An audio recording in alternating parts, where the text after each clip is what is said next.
me Courtney and welcome to my channel. In today's video we are going to be talking about the two palettes from the Melt Cosmetics and Beetlejuice Collection. This collection was extremely limited edition, so essentially in this video I'm going to give you my thoughts on the two palettes, give you some swatches and some swatch comparisons. So if you are interested in that, then please continue to watch. Alright, so the first palette that I got is the Waiting Room palette. This is the box that it actually comes in. Within the box it comes with this little film reel. I don't know if you guys can see that. This is basically a scene from the movie. Now when you pull it out, this is what the actual palette looks like. It does come in this like clear acrylic-y plastic case.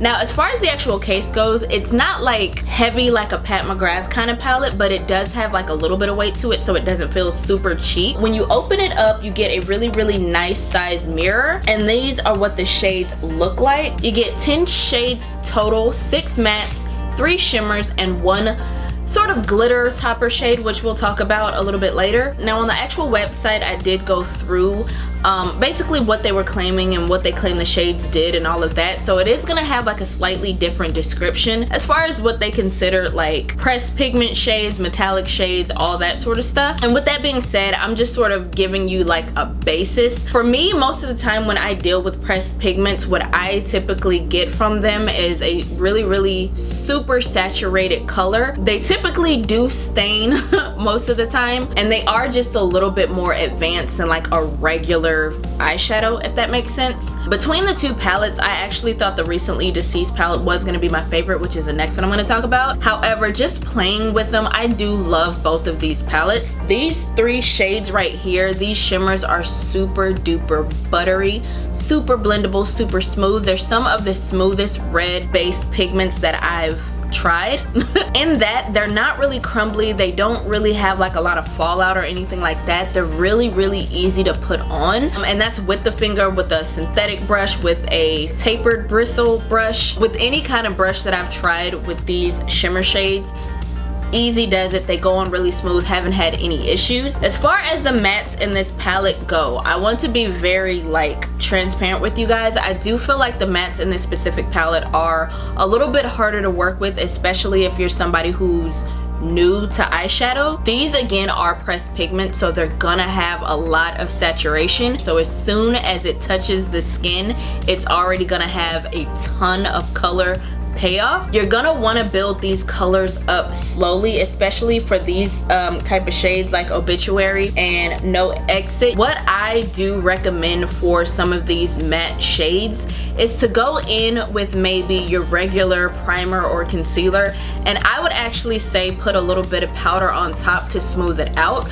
That way it'll be a lot easier to smooth over your color, especially like in your transition or something like that. You can just smooth it out a lot easier than if you have a sticky base and you're kind of working to do damage control essentially, because on a sticky base, wherever you put these matte pigments, it's going to stick there the most, and then you're going to sort of be working to blend out that one area. That is the one, I think, downside to like pressed pigment palettes like this, is that it isn't necessarily beginner friendly that way. It's gonna take some time to create the eye looks that you're going for. It's gonna take some blending, it's gonna take some building. But that being said, once you get the hang of it, I think the colors do blend out beautifully, again depending on how you work your primer. The other shade I did want to talk to you guys about was Juno. This is a shade that is super metallic, but it is more of a sheer wash, and it comes off to me more like a glitter. I tried to use it as like a regular topper with my finger. It didn't quite hit the way that I wanted it to.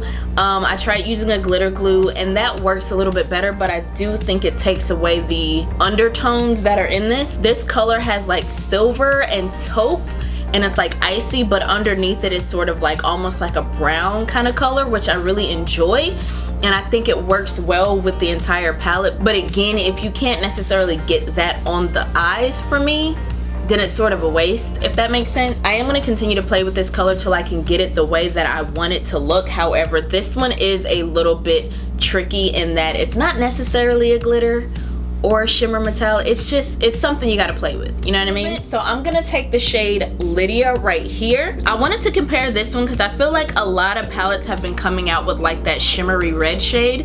So this is what Lydia looks like, right?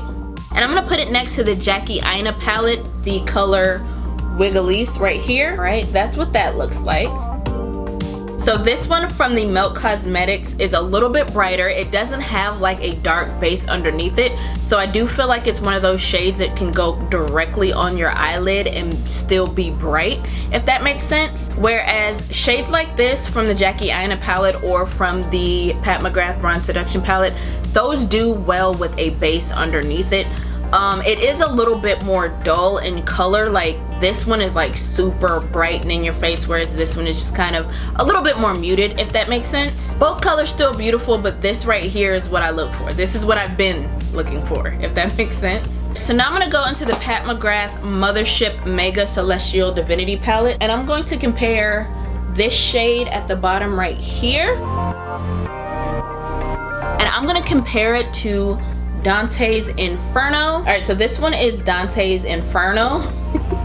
The colors aren't necessarily the same in general. I do feel like the Pat McGrath one is a little bit more pinky. The Melt Cosmetics one is a little bit more red. In terms of what's going to pop on your eyelid, this color is going to pop just by itself, whereas this one is going to take the head turning and the dimension of it all to make it pop, if that makes sense. Alright, so for the next palette, this is the Recently Deceased palette, and with this one, this is the little film reel that we get here. This is what the actual palette looks like. It's that same plastic acrylic type of casing. This one is $48 for those 8 shades. This one is a little bit less simply because it has 2 less shades, if that makes sense. Now in this palette, like I said, you get 8 shades total. You get 4 mattes and 4 shimmers. Again, if you go on the website, they're gonna break down the actual matte versus pressed pigment versus metallic thing a little bit better. I do feel like this palette works a little bit easier for people because these green and yellow like chartreusey neon-y shades are very, very easy to work with. Like I didn't have any issues as far as it sticking like I did with the Waiting Room palette and those reds. Even these purples I feel like just blended really, really nicely even on top of a sticky base. So out of the 2 of them, if you're a beginner, I would say go with this palette. It just works a little bit better. It moves a little bit easier. Again, the shimmers in this palette are beautiful. They go on super smooth, no issues there at all. This one to me, which is Neurotic, I feel like is the most gorgeous like metallic inner corner or highlighting shade that you can have. It's like uber metallic and buttery and just delicious. This palette does actually stain. I thought the Waiting Room palette was gonna stain a little bit more because it had the reds and stuff in it, but this one with the purples, this one stained my eyelid, so just be mindful of that. It took like 2 days to get off, but it does come off if that's something that worries you. Now going into the Recently Deceased palette, I'm gonna take this color Little Accident, and I'm gonna take Recently Deceased. This one is Little Accident. This one is Recently Deceased. Now this one is Fuchsia Shock from the Pat McGrath palette. I feel like if you put these 2 colors together, you'll get this one. These are the most similar shades in my entire collection that I could find. Lipstick. I think I did like half the video with makeup on my teeth. Hate it when that happens. Alright. Now that being said, I do really enjoy both of these palettes. I actually recommend both of them if you're a little bit more into colors like this, if you're more into being a little bit avant-garde every now and then with your looks. These definitely aren't for anybody who needs everyday shades. Alright guys, but that about does it for me. Hopefully this video was helpful, entertaining, all that great stuff. If so, please give me a thumbs up. Be sure to like, comment, and subscribe. Share the video if the mood suits you. And I will see you guys in the next one. Bye.